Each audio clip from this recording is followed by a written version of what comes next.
আসসালামু আলাইকুম। কুশিকাটার ঘর বাই কুলসুম চ্যানেলে আপনাদের আরও একবার স্বাগত জানাই। তো এখানে নতুন একটি ডিজাইন করছি, আর এটা হচ্ছে কমলা বাসন্তীর মধ্যে ড্রেসের যে কালারটা। আর এখানে লাচ্চা সুতা দিয়ে আমি ২ নাল সুতা নিয়ে এখানে ডিজাইনটা করছি। খুবই সিম্পল স্টিচ দিয়ে কিন্তু আমি এই সাইডের যে ডিজাইনটা তুলছি সেটা দেখলেই বুঝতে পারবেন কতটা এটা সিম্পল।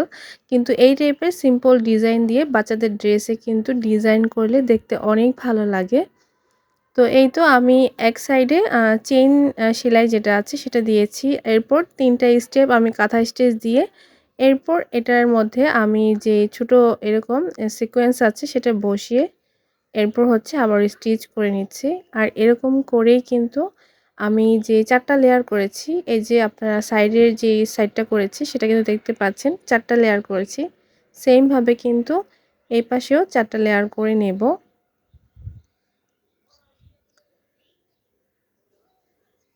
ভিডিওটি যদি ভালো লেগে থাকে তাহলে প্লিজ একটি লাইক দিতে ভুলবেন না।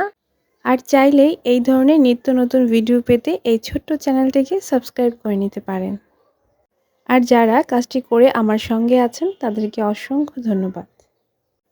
তো এভাবে করেই কিন্তু আমি যে বডির পাশে ২ সাইডে কাজটা করছি সেটা এভাবে করেই করে নিচ্ছি।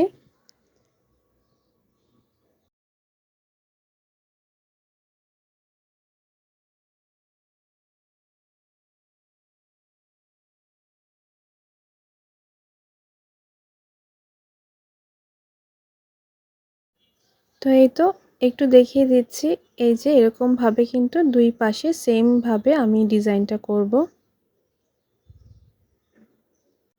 নিচের যে বর্ডারের অংশটা আছে সেখানে আমি লেস বসিয়েছি, এরপর ডাবল করে পাইপিং সেট করেছি। আর পাইপিংয়ের ঠিক উপরে আমি যে এরকম করে সুতা দিয়ে সেম ডিজাইনটাই কিন্তু করে নিয়েছি। এতে করে পাইপিংয়ের যে সাদামাটা একটা লুক আছে সেটা কিন্তু একটু গর্জিয়াস হয়ে যাবে, সিম্পলের মধ্যে দেখলেও ভালো লাগবে। আর এখানে পাইপিংটা করেছি আমি ম্যাজেন্টা কালারের মধ্যে, আর এখানে সুতার কাজটা করছি কিন্তু হলুদ কালারের দিয়ে। আর এভাবে করে আমি ২টা যে লেয়ার আছে পাইপিংয়ে ২টাতে কিন্তু সেম ডিজাইন করে নিব। আর এরকম করে কিন্তু আপনারা হাতার মধ্যে কিংবা যে সালোয়ার থাকে সেটার মধ্যেও এরকম ডিজাইন করে নিতে পারেন, দেখতে ভালো লাগবে। আজকের ভিডিওটি এখানেই শেষ করছি। দেখা হবে নতুন কন্টেন্ট নিয়ে। সেই পর্যন্ত সবাই ভালো থাকবেন, সুস্থ থাকবেন। আল্লাহ হাফেজ। আসসালামু আলাইকুম।